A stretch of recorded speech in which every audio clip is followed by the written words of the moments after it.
and welcome to the Kink Perspective. My name is Chris. I'm a psychotherapist and consultant. My God, I'm not having my words today.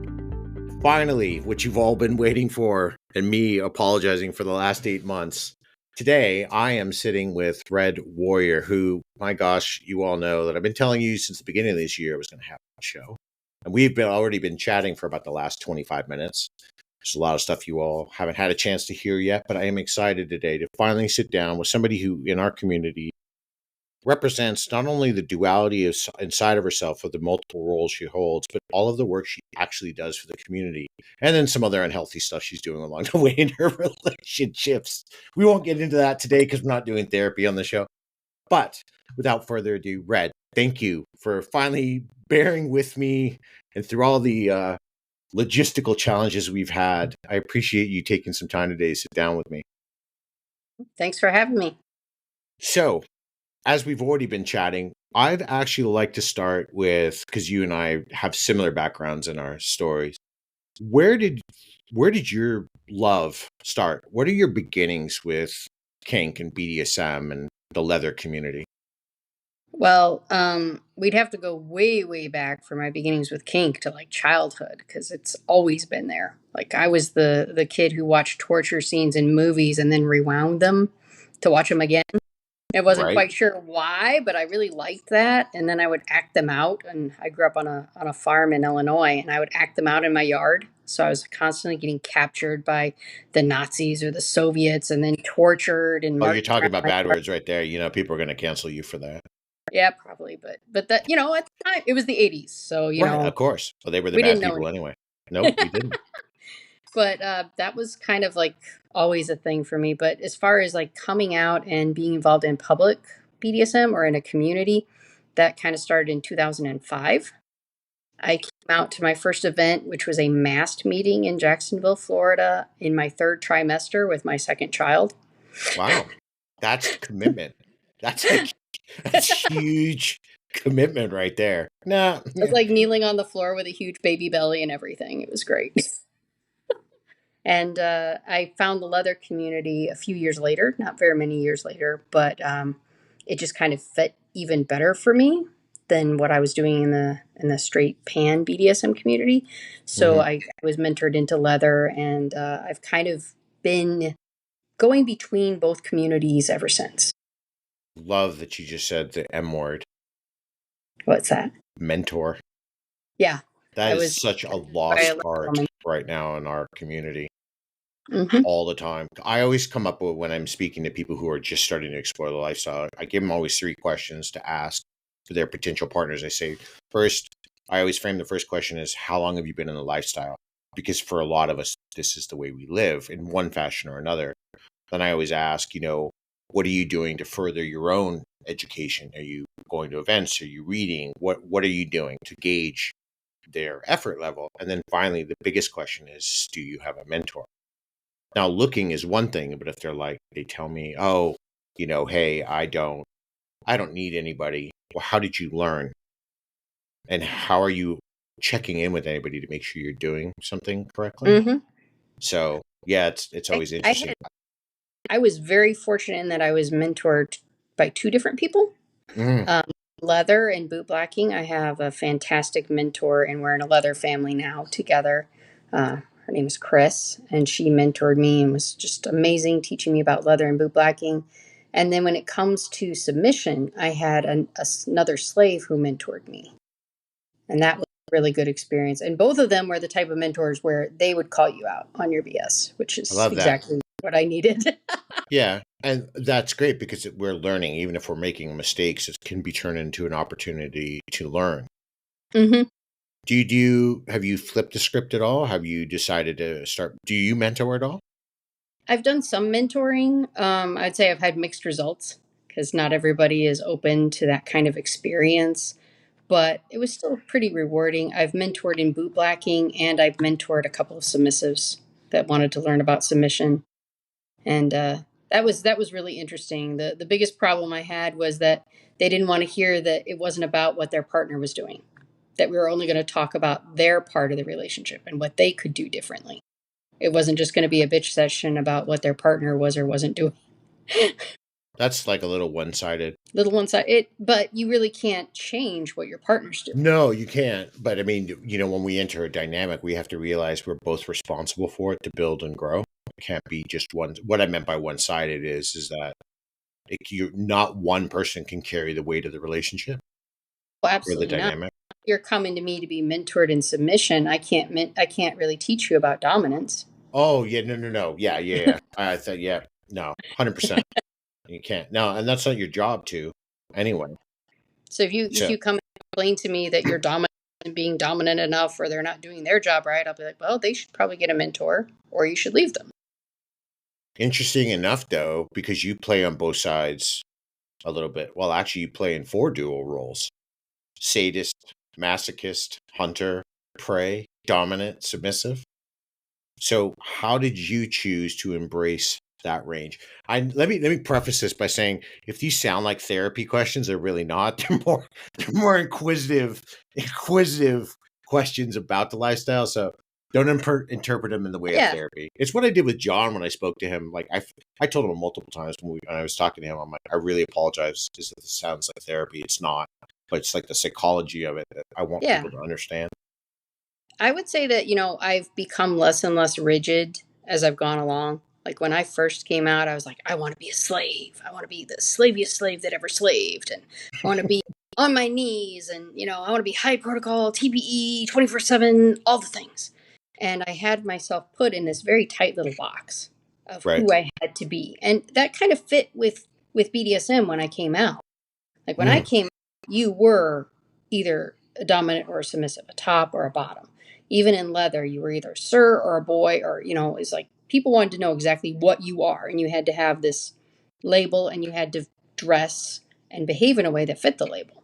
So that kind of fit how things were when I came out. But as I've gone along, I've kind of opened up to trying things and experiencing different things. The first time I topped was in 2010 in San Diego at a leather bar. And I was just boot blacking this tiny little pocket girl. She was like smaller than me, and I'm 5'2", so she was really. And what are you topping a hobbit? I'm sorry. I'm nothing to the Hobbit community. Please don't send me hate mail, because if you do, I'm still going to stand by my comment and probably laugh because you didn't get it as a joke. Right? Yeah. So it was like, we were having this Hobbit scene in the corner of the leather bar, and these 2 leathermen who'd known me like all year and they'd gone to lots of the contests and everything with me. Right. After I got done with the scene, I turn around and like people are just like, the bar is silent, and all the leathermen, all these very, formal looking leathermen are all staring at me, and I'm like, oh gosh, what did I do? And these guys came up to me and they're like, it's about damn time. They're like, we knew you were awesome, because that they actually supported and emphasized your switch into your roles. Because what's interesting about that, last week I talked about the duality of the roles that we choose inside of the lifestyle. That if we are a sub, have we ever really dreamed about becoming a top? Or if we're a top, thought about and from the gendered perspective between men and women and what society kind of puts us in. I talked about gender power and the pressure to stay put. But a lot of times we don't move into those spaces because we don't necessarily feel supported. So and there you are. You're getting I love that you got support from the guys. Older gay leathermen to be like, yeah, finally, we knew you had that in you. Right. And then I had to kind of wrestle with, because I was in a master-slave relationship at the time. I'm like, okay, well, what does this mean now? Now that I'm a slave that tops, what does that mean? And it was like, well, I really enjoy topping. And then I found out that my master enjoyed watching me top, especially topping other women. He was like, yeah, go for it. This is hot. I enjoy watching this. So then I was like, okay, well, it's kind of like a service if I'm doing this. And I was able to kind of like adjust the only thing that was limiting me was my own framing in my mind. And when I was able to reframe it in a way where it didn't push up against those barriers anymore, then I could open my mind and try something and find what I really liked. And I really enjoyed topping. I also found if I'm traveling as a presenter, it's often safer for me to top than to bottom, because I have a little bit more control over the scene and how I'm playing with people. So I started topping more and more. And then eventually I decided I wanted to try having a relationship with a woman, because I generally feel more dominant towards my relationships with women. And then I feel more submissive in my relationships with men, which is kind of interesting in and of itself. So I had two or three. How many women? Think here. Yeah, there were three girlfriends that I had that I was dominant over, and explored that with them. And I found out, oh, wow, this is actually really hard. This is a lot of work. And my master at the time was like, yeah, you think?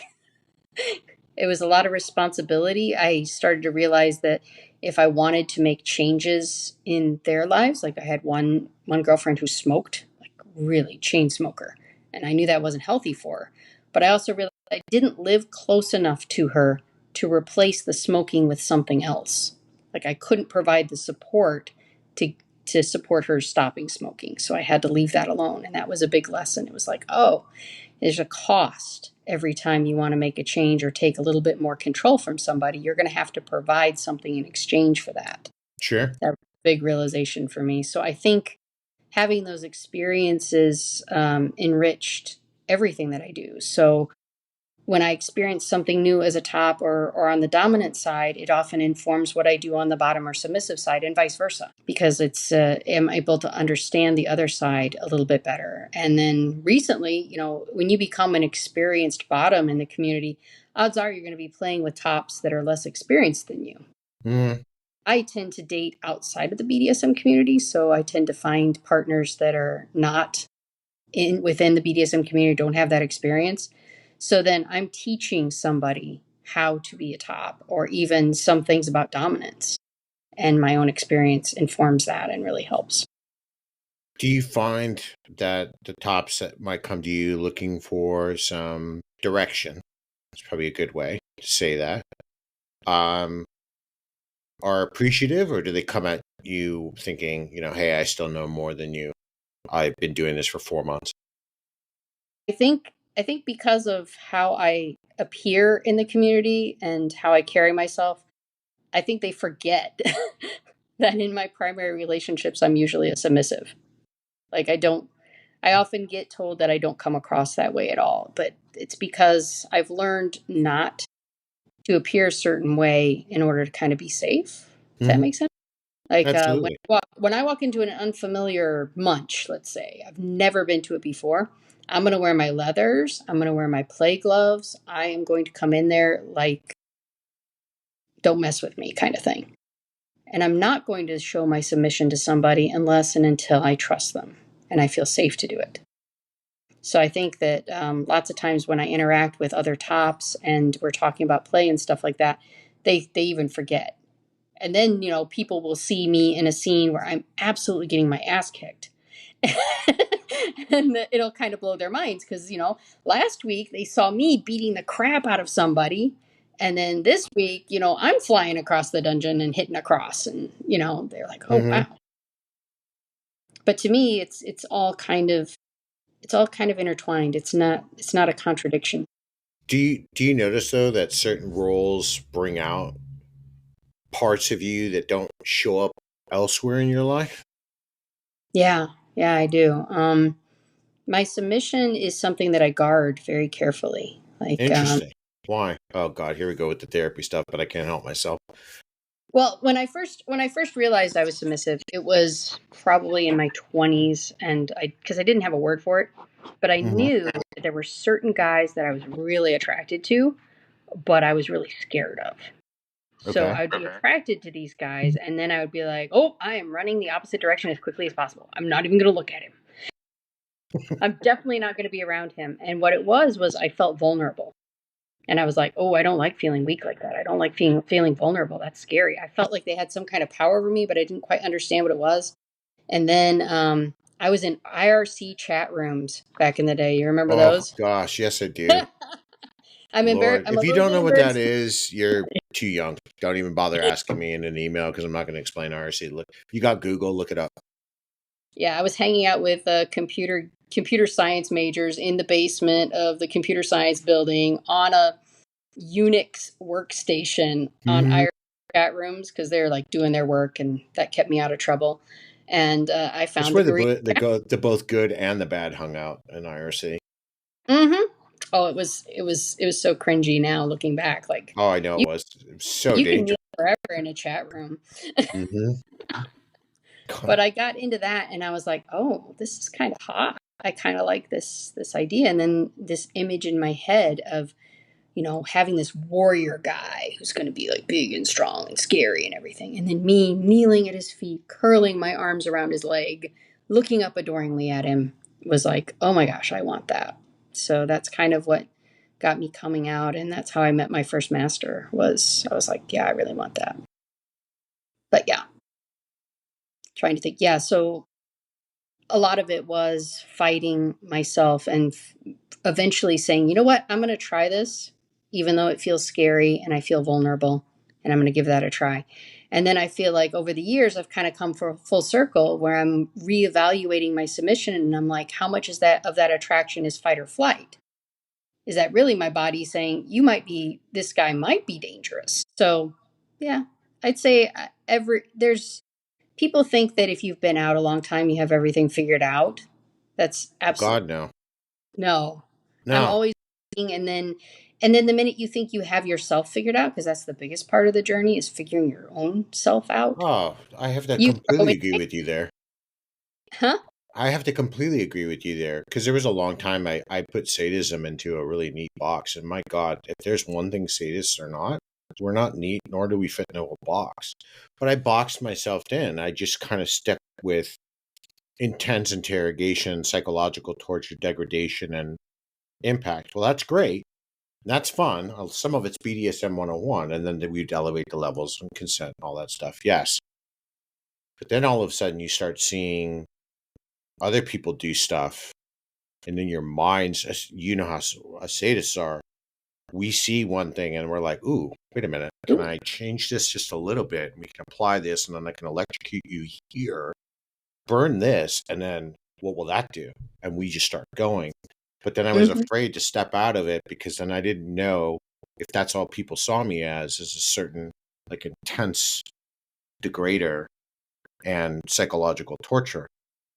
I enjoy that. People, please understand, I don't do that in my job. It's just I was doing that long before I got into therapy. But then you start seeing this other world. But we do. We get sometimes boxed in by we box Mm-hmm. ourselves in, and then all of a Yeah. sudden it just takes somebody to go, "Hey, take a look at this," and then we get off and running. But that's why I fully believe I love going to do demonstrations, and I still do it. Not as often as I should because life gets in the way, and Christ, I'm getting older and got injuries from walking down the stairs. All of a sudden dislocated my hip somehow. But that's why we keep learning, because we see the newest things, and it gives us all these ideas. I mean, we already operate in a world where nothing we do without consent really is technically legal, but we enjoy it. We enjoy it for the strict sensation of how far we can push, Mm-hmm. and then where we can go with that without harming somebody. But I love that you talked about boxing ourselves in, because we do. No matter what role you're in, we can just feel, oh God, I've hit the pinnacle and I'm done. Mm-hmm. And that's what my friend, he's like, you need to step back for a second and then look up. He's like, you're just constantly looking down at where you're at. And he's like, it's fine, it's safe, but you've limited. You're going to see this entire world in front of you. And he was right. Like I kind of lost myself a little bit inside of BDSM because there's the St. Andrew crosses and the electric play, and Mm-hmm. I'm not much for breath play. We all have our reservations, Yeah. but scantily doing some of that. But it was like, okay, great, I'm doing the same thing, and that's when it started to change, because it becomes that push again. How do we go to the next evolution of where we are? Yeah. And it's not always that you're going to play harder or it's going to be more intense. Sometimes it's like, maybe I want to experience something that's softer, but a different energy. So, recently I've been playing with rope a little bit, which isn't I've been a Heathen, rope bottom, but it's not heathen, like my heathen. wheelhouse usually. No. No, Oh but my God. it's kind of No. what I can do with it. Oh my God. Calm down. All Look, I did was a I two. love and I hate the rope wrapped somebody community up with at it. the same Okay. time. they know my affliction. I've got a lot of good people I follow that they do it, but the 20,000 hours it takes to set up a scene, like I'm. Oh no, this was like I tied his hands up and then very quickly had him like on the ground, and yeah, it was not like it was a wham bam, thank you, sir. Okay, my disappointment isn't that large, but rope. I did enough But rope yeah, trying in the Navy. normally I don't play with rope. Normally I'm more like, I'm gonna cuff you, or even I just play with people loose because I like to make them hold themselves in place. Absolutely. Especially if I'm playing with somebody big. I'm like, you're gonna, because then he has to fight himself as well as I taking what. know. And I get weird people. Like, I have friends, very close friends. I have a really great friend. She's a sadistic mistress and she loves, she's like, just let me tie you. And I'm like, that's a cold day. I'm going to be dead before that. She's like, please. And no amount of begging. I just can't. I do think there are some people like I follow in Oz. There are some people up in the States that I do watch. Some people close near you, Jupiter and Cheetah. I had them on the show earlier this year. They're into it, and I watch the rope play, and I really think it is quite interesting. And I know there are a lot of good, but I don't have that commitment for that because if you get into rope, man, you got to love rope, and you got to know Yeah. everything about rope. And I respect riggers, and I respect the people who do the suspensions. I follow Europeans, but it's not me. They're like, come Yeah. on, just no, no, no. I have to say that my play often depends on the energy of the person I'm playing with. That's And for this interesting. particular person, they're new and still getting comfortable with kink. Sometimes bondage, especially, is a nice way to introduce somebody to it. I Like you get agree. them trained, and then you play with them sensually, or real sexily, and then all of a sudden they're like, oh, I didn't realize it could be like that. Do you do the same for hunter and prey play? But that has to be a specific energy with the person. Like usually, if I'm going to do primal play, that person is already primal. My Have last you ever tried regular, to convert somebody? I did an ex-pro MMA fighter was like, yeah, I fight, but I'm not, it's not sex or anything. I'm not going to So get turned. here's the takeaway from today, people. Do not mess with red, right? Roundhouse, kick you to the face, and game over. But he was a professional fighter, Right. and he had never fought in like a BDSM kind of context, and he was very like he figured he could keep it safe because it would be sparring, but he just didn't see how it would be sexy. So I took him to my local dungeon, and I'm like, okay, we're gonna fight. I picked a fight with him and everything, and he went to town. Like we fought, and then he ended it with a hit to the outside of my thigh that just made my leg stop working. And then he was so She amped up. consented, people. She consented. All right. Yeah, it was great. I loved it. It was fantastic. And then he picked me up like off my feet Right. and put me up against the cross and then beat me with my own belt, and it was wonderfully rough. Like, you wouldn't have known that he wasn't a sadist like his whole life. And then after, he was just blown away. He's like, I got really hard. That was awesome. I've never gotten hard in a fight. And I'm like, well, I kind of hope not. If you're fighting in the ring, that would be really confusing to your opponent. But yeah, he didn't realize that there could be like this whole other aspect to Absolutely. The to violence. enjoyment of the pleasure. Mm-hmm. He was Because the really. difference is the engagement and the level of desire which comes in. When he engages in combat for a professional life or his ex-professional life, it's business. But Yeah. here is the engagement because of erotic exploration and desire, and that's a huge level up because we can take Yeah. something we already love and go, cool. Now it can be sexy time. It can be erotic fun. It can be sadistically pleasurable, and we don't actually have to feel ashamed about it. Yeah, it's often the reactions that I have to the pain and to the aggression that bring that out in my partners. Like I frequently will have sadists I play with who don't are like, oh, I don't know if I'm gonna be able to play hard enough for you. I'm very sensual, and then we start playing, and next thing you know, the warm up is out the window, and they are like they're wearing their arm out, and they're like, oh wow, I didn't realize I was gonna go as hard as I did, but your reactions. The reactions of the bottom often feed into the top, and it becomes like this Absolutely. it becomes a feedback loop, and that can Absolutely. be in a wonderful way. I see, and I like that you brought that up because we don't talk about enough of the emotional feedback or energy feedback loops that we get Mm-hmm. inside of the lifestyle. That's why they want to understand. There's a special. I'm not saying that. I don't want to preface this, which I shouldn't, but I'm going to anyway. There's nothing wrong with like DDLG or soft doms or sensuality or brat people. That's fine. There is a different energy that sadists and masochists have, and if you're not in it, even talking about it, I start getting goosebumps because when we play, Mm-hmm.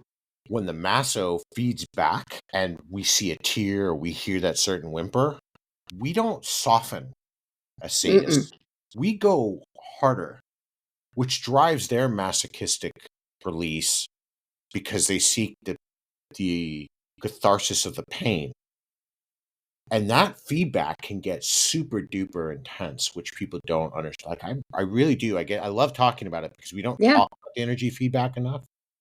And for sadists, for us coming down is considerably different than other people who come down as well.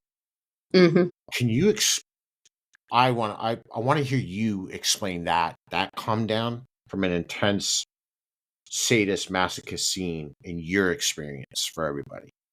So, like, after The the after the R come down as the sadist, like masochist mm-hmm. we can get to, and I've talked about that a lot, but we don't talk about sadist tops coming down because that's a very specific. People will often say, I'm a sadist. All right, well, you beat somebody with a broom handle. Cool. That's fine, but last week I stuck somebody in a bucket of water and electrocuted them with less than half of an amp because it wouldn't kill them, but it would shock them, right? Big difference in our Mm-hmm. play. So when you do something really intense, when you start coming down, what's that feel like to you as a sadist? Well, if there's a few different things there. Like, if I didn't, I always refer kind of like sadism and masochism back to sex. For me, they're kind of I most of my scenes don't involve sex, but it's very similar, like the drive and how it all works for me. So, like, if I am playing with somebody and maybe for whatever reason our scene got interrupted, they couldn't go as far as I'd hoped they go, or something like that. It's almost like you didn't reach orgasm, and then you're like, oh, where is someone else that I can, Yeah. you have that unsatisfied feeling and kind of pent up, and I feel like I'm walking around the dungeon like a dangerous predator, and I need to go and find another outlet for that energy, and that's hard to deal with. Usually it's going to be something physical. I'm going to go do something, even just doing push-ups in the dungeon until it goes away, Mhm. because I don't want to just play with just anybody when I'm like that. But if we've both kind of reached where we wanted to go in the scene, I'll often feel pretty amped up, but then I also need to kind of come down slowly. It's like Mhm. went running. You notice marathon runners, after they're done running, they don't just stop. They No, they walk keep around. walking. They keep walking. They keep walking. So even though I give aftercare, I'm often going to walk around the dungeon for a while. I'm going to be a little bit more active to kind of dissipate that energy. Because if I just lay in a cuddle pile, that doesn't really dissipate it. Like, I might need a few minutes That before I tends can. to actually, I find my personal experience has found that actually ramps it back up because it's not going anywhere. And then I don't like the feeling of being trapped. I negotiate aftercare. I want to be very clear Mhm, that aftercare is not something that's, yes, I know a lot of people think it should be mandatory. It's not. Not a lot of subs even want aftercare. They want to ride the high by themselves. So negotiate your aftercare if you want it. But there's times I'm not doing it or we didn't negotiate it. Or even if I have, I set limits of, okay, cool, I'll give you like 10 minutes, but mhm, I need my own decompress. We are literally trying to decompress. It's mhm, almost kind of like coming out of a hyperbaric chamber where all that pressure of that sadistic release is we're now trying to slowly re mhm. elevate our blood levels. So I totally get what you mean about that. And oftentimes, if I'm requested to cuddle with my bottom, I'm going to start poking at bruises or spots that I've hurt, and then we start feeding off each other again. Yeah, So that's in not order to, aftercare. You're just that's secretly amping that back up. Look, we're playing tic tac toe. like, Boop. oh gosh, now it's going to be a whole other scene, and we probably should cut it off. Yeah. So Now you're I'm moving from sadist to masochist to hunter and prey again. You start fighting Mhm. all over. Yeah. Yeah, then next thing you know, we're rolling across the dungeon floor, and who knows what's going to happen. But DMs are running up. What's going on? But I see, feel that's like a that's not the racehorse. energy a lot of people, they don't understand it about the deeper. I'm not, Mhm. maybe I am taking a dig at people, because the reality is a lot of people don't understand the deeper levels of sadism and masochism, and that connection, and how Mhm. that feedback loop comes to us. And sometimes we can there's a reason we can go at it for hours, because the more the masochist feeds the sadist has trouble from disconnecting from the delivery of the pain that the maso needs. And it's Mhm. just weird that we can go and go. So it's when you finally build that huge level of trust, you're like, they're pushing for more, but they're at their limit. And I've delivered enough, and I'm at my limit. And then that's it. So now we really need a de-escalation, or a cool down now, to bring us Mhm. from our peak back down to, stabilization. And Yeah, I it's need to, I need to walk around, and I'm kind of like a racehorse that just finished the race. So I need to walk around, and I also need to kind of re-bury the beast mm, back inside. Like I've let that animal part of myself out, mhm. and I've lived it, but now it needs to recede back so that I can be my human self and give people hugs and follow social graces and not bite people I'm not supposed to bite, and be socially acceptable in the dungeon. And that can be us. It really can. Absolutely. I like music. Put my headphones on Hmm.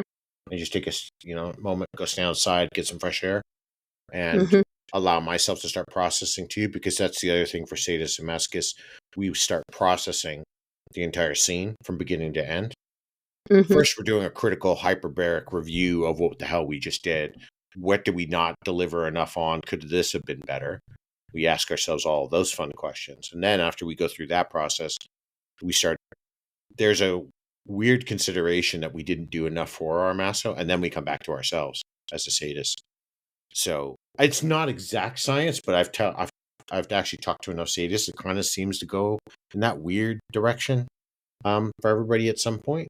But My it scenes is tend to be more primal, like more okay. animalistic.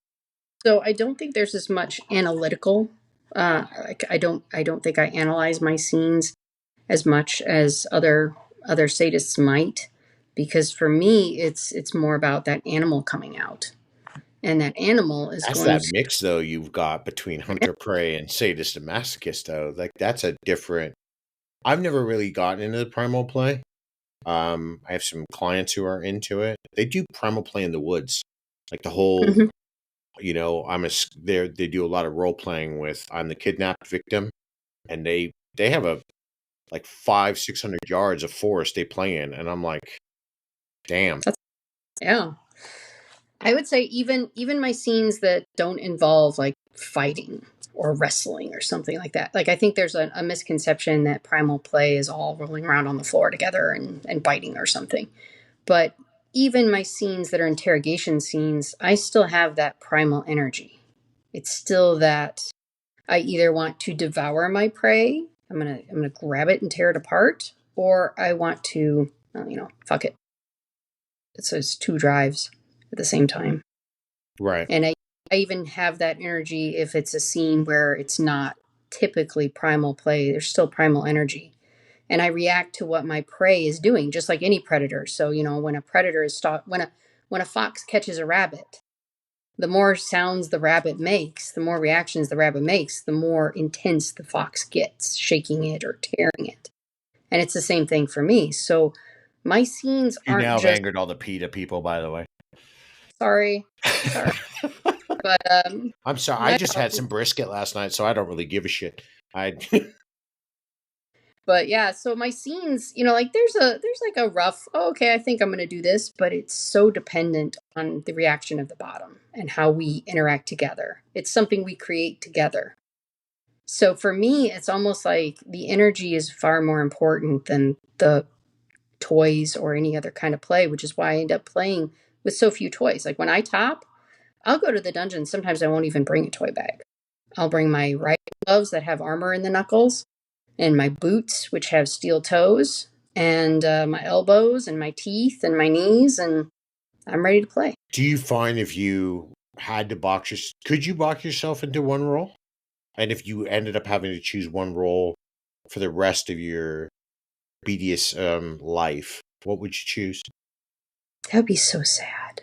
I But know. if I had to pick one, just one, I would probably go with Primal Prey. If I had to just pick one, but that would be hard. And I would go with that because I feel like that satisfies me the most in my relationships. And everything else is kind of the icing on the cake. But I don't think I could do without that. Like if I couldn't be captured like I was as a kid on the farm and taken captive and ravaged, I don't think I could. I don't think I could be happy. I gotta have that. Everything else though, like I really enjoy it all. I would really be sad to give up any of it. It's so much fun. And my moods, it also depends on my mood. Sometimes I go to the dungeon and I'm like, oh, I really want to get my ass kicked. Or sometimes I go to the dungeon and I'm like, I want to be in high protocol and not have to talk to anybody and just focus on the person I'm in service to. Or Right. sometimes I go to the dungeon and I'm like, I need to feed the beast. I need somebody I can just really hurt tonight, kind of thing. So you just, those are all facets of who I am. And I feel like it would be starving one or the other if I gave one of them up. Yeah, it's a suffocation of the reality of who you are and who you've evolved into, because it Mhm. didn't just start with one space with the not understanding of why you were gravitating towards the primality of your life, but more into the boot blacking, the leather community, the sadism, the masochism, the hunting. It's all part of this broader identity of who you are and how you Mhm. enjoy yourself. Is that what started manifesting you writing about your personal experiences on social media to kind of share broader perspectives for people? I started writing back when I was still in the box and I was, I'm the slavey slave and whatever. And I feel like if I get a realization about something BDSM related or even relationship related in my life, it's going to bother me until I write it. And it's going to bug me until I write. And then I get it out there. And Fetlife kind of became like a place to hold that. Hmm. And then people started reading it and it resonated with some people. And that felt really good that it was helping people. And then people who were in classes that I taught could find more resources. Like they wanted to hear more stories or they wanted to hear more of my opinions or thoughts on things. That was a place they could find it. But it all started because that stuff needed somewhere to go. I'd be having a conversation. I'd be like, "Oh my gosh, I just had this thought," and then it would bounce around in my head as a writing until I got it out, and then I Right. would write. Do you think that when you obviously, I know because you write for yourself and you write to obviously to maybe even let people know, hey, you're not alone on this. Do you Hmm. find, like I find, that no matter what you write, no matter how often, how much you're trying to help, that some of the dissenting opinions come in? Yeah, people will come to your writing with whatever it is that they're dealing with in their life, which may or may not have anything to do with what you actually said. There have been so many times when I first started writing, somebody would be upset. And I would be like, well, okay, I understand you're upset, but I didn't write that. You're reading something into this that I never intended. But I soon realized that it wasn't really worthwhile trying to argue that because that's where they were. And I learned not to take it personally. And if they got too heated, I just block people. Mm. If they're going to be, nasty to me, it's, I'm sorry, but that's not what I'm here for. This is my free time and this is my own expression. Do you experience that when you teach live or in person? No, no, I feel like people are much worse about that in online. Partially, Oh yeah, probably the anonymity alone they can hide behind. they have the anonymity, but then also, they can't read tone. I can't hear their tone. So I think in person, it doesn't. doesn't usually happen. I've had a couple people who had like, constructive criticism about my classes. And sometimes I'd be like, oh, that's a really great idea. I'm going to change that class. And then other times it was like, okay, yeah, no, I'm not going to change that class. But I've never had anybody be nasty about my classes.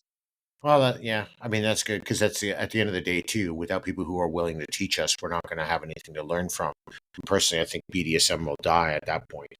There's still got to be people that have got to invest their capital and hard labor and love and blood, sweat, and tears Mm-hmm. into opening spaces and in donating a lot of time, and giving that space to other people. I wanted to talk to you about a writing you did because when I read, I'd never had a chance to comment, but you'd written about spirituality in your submission.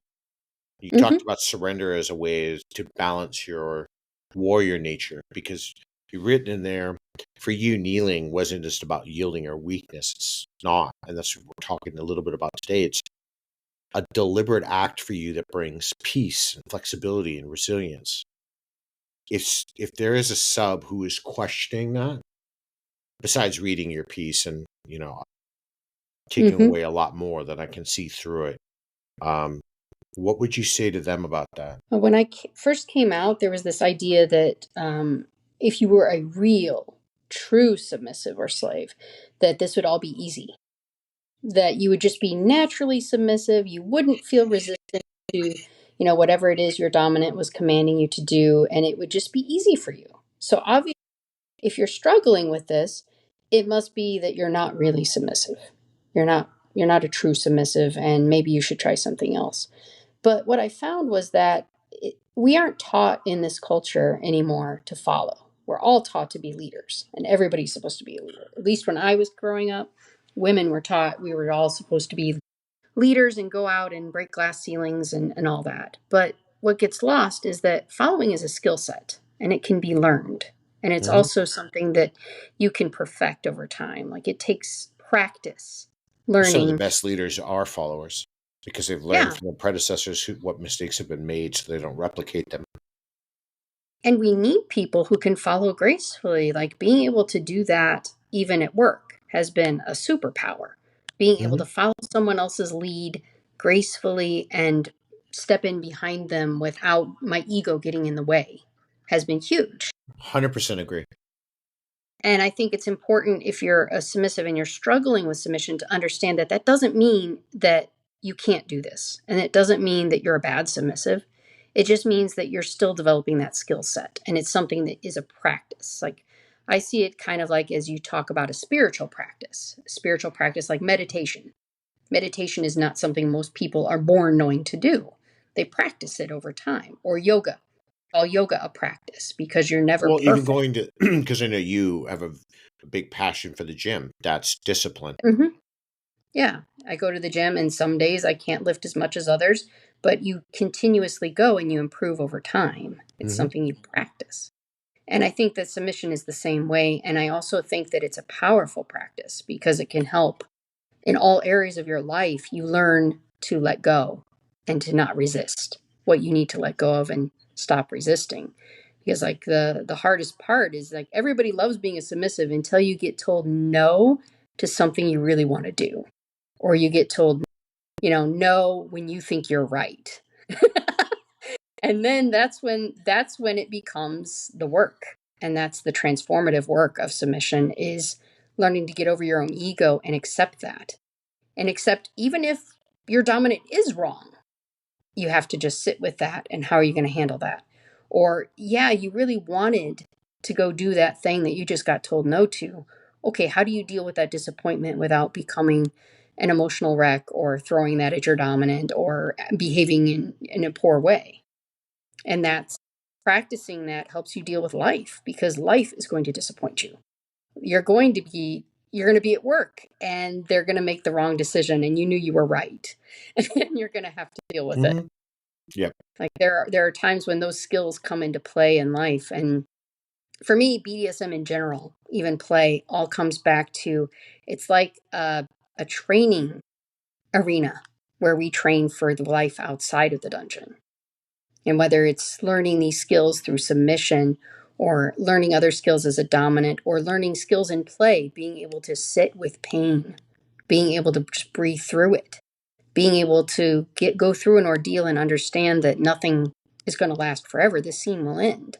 Yes, All absolutely. these are powerful in the rest of your life if you let them.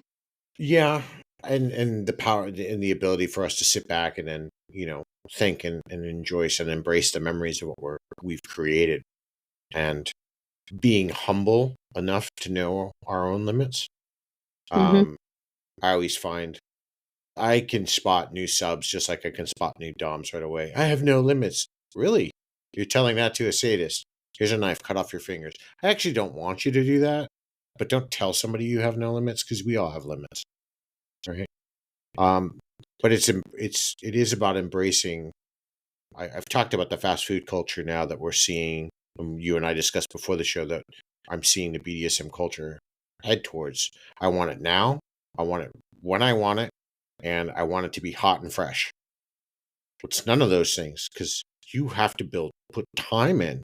You've got to make your mistakes before you can learn what gets right. I'm not talking about intentionally getting harmed, but great, you should have checked the rope twice that you secured it, or you should have made sure that your tools weren't 40 years old and are probably going to break when you use them for impact. We have to learn all these things along the way, which is why like having mentors and putting in effort into it really comes into play. Do you think, or do you actually see power exchange as something that reshapes who we are, or is it a space that allows us to uncover who we've been all along? That's a good question. I know I ask them a lot. Should hear my clients say that. I think there's different people who come to power exchange for different reasons. So I think there are some people who come to power exchange because that's a part of who they've always been, and they've always kind of had that personality trait. I've known some people who never have set foot in a BDSM dungeon, but you meet them and you're like, oh my gosh, that is a dominant right there. Like I've met some bikers that probably never will come out into BDSM, but they're already practicing power exchange. I've met some Orthodox Jewish couples that totally were in power exchange relationships. But then you have other people who I think come to power exchange because they want to maybe change some aspect of who they are. Like the person who hasn't felt powerful in their life and wants to explore being dominant in the lifestyle, or the person who it's the stereotype, the person who's in the high powered career. Yep. And then they come into the dungeon and they want to let go of that and experience submission. So I think, there's different people who come to it for different reasons. I love that, because again, you're really reinforcing what I talked about last week, and it's going to make it a little bit more humanized now, because we never talk about. I mean, look, I was in the military. I know plenty of. So in the military, we can't discuss BDSM. I mean, adultery is a criminal offense, so we don't really talk about this stuff there. And Mm-hmm. I've known enlisted and officers that are involved, and I can't think any of them that didn't identify as submissives, especially those that were in positions of command, because they want to release. They don't want to be in charge. It's being in charge is exhausting, Mm-hmm. and since you've dabbled on both sides, you can see that. I think a lot of times, as much crap that dominants get, and I know they do bring it on themselves, especially some inside of my gender do a lot of dumb things, but typically they're not really dominant, not here or there. There's a lot of work that we do. We're setting up Mm-hmm. scenes. I've gotten away from micromanagement. I don't care what somebody wears. That novelty wore off in like the first 2 years I was inside of the scene, because I'm like, oh my God, I get to control your underwear and your nail. Yeah. Week 2 of like picking that stuff out got old. But Yeah. Time you make a protocol or a rule like that is more mental load that you've got to carry. uh-huh. And then diets and all that, all the check-ins, it's enough. Besides, then you got to try to teach, and then you're doing all of that stuff. But I think that there's a lot that people don't understand, the dominant side, and you carry both of those roles. So for you, when you see, is there anything from your submissive side that you try to help reinforce your dominant side when you're coming down, or realizing to take the pressure off of yourself if you didn't get it right? I would say that it more plays into having to let go of that toppy side. Like sometimes I need just a really hard, brutal scene from a partner in order to get right back into the right headspace. Like if I don't bottom often enough and if I'm not put on my knees often enough, I'll start thinking that maybe I can challenge the king and take his throne. And that's never a good thing. So I usually try to ask for that before it becomes a problem. Oh, 'Cause, I get that. yeah, All right, so now I'm gonna have a big reflection question as we kind of wind this down. I know you have to get going, and I want to thank you for all of your time preemptively. But if you look back at everything, your roles, your teaching, which I thank you, not because I represent the community, but I thank you because you're the type of person that makes the community a better space. Whether people want to pay attention or come or whatever, you do. So I appreciate that. So for me as a thank you, but even your spiritual journey, your time in leather, what do you hope people will carry forward from your story about submission, your surrender, your sadism, your strength? I think that all of these are skills that you can grow. Nobody is born being, knowing all the things that they need to know to be a dominant or a submissive or a top or a bottom. And these are all things that you can explore and grow in over time. And it never ends. There's always more things to learn and explore, no matter how long you've been in. 100% agree.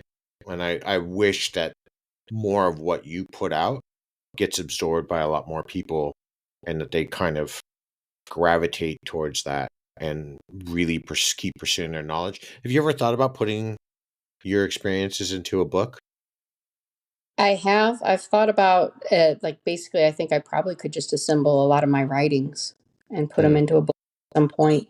It'd be really nice. Don't be like So, mine and write a book that's like heavily like repetitive and then like include 90 resources because you're writing like an academic, which is what I did years ago, and then just watch it utterly fail. It's okay. Like I tell people, I warn people all the time, it's going to suck, but it's get I some think mine knowledge. would be really stories about some of my experiences because that seems to be what people really like connect with. Like Yes. when I talk about boot blacking and in a leather bar in Calgary for a leather master that See, was it's your stories that actually, when we crossed paths, because it was one day you liked something I'd written. I absolutely, when people like my stuff, I'm like, oh, who is this person? Because I've never seen him, or if the name is unique. And then I went and read one of your stories, and I'm like, wow. And then I started reading your other thing. And like I said, the most recent for me, because I'm obviously behind on a lot of things, but you wrote it back at towards the end. It was only a couple of weeks ago. You wrote about the thing about submission as your spiritual path. And I sat with Mhm. that because, you're talking about being raised as a Catholic. Well, so was I. So I'm like, oh, and then I was in the South and you're talking about being a Southern Baptist. I'm like, oh, You picking up knew on that. that one. And then you just start like, I've spent time. I went to a Buddhist, I did a temple stay when I was in Korea, loved it. Woke up in the morning with the monks when they woke up nature. It was an incredible spiritual awakening for me. So when you wrote about like Buddhism, I'm like, oh God. So I just sat here with all of these things quietly. I'm like sipping my coffee in the morning and I'm like, I really got to respond to her. But you write a lot of stuff that's very humanized and very relatable. I really do hope more people will start paying attention to that because it becomes part of the journey. It's not just about religion, or it's not just about your weight training, or it's not just about your boot blacking or the leather community. These are all the individual parts that make up who your identity is inside of the lifestyle. Hmm. And if people give that chance, that experience a chance for themselves, they can discover what parts of them also fit that are all these different other things. And I think that's that authentic side of you that I see so many people hopefully connect with.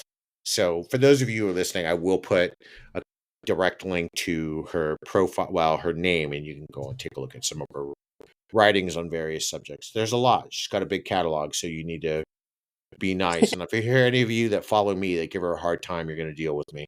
So let's say that. Thank Oh, you so much.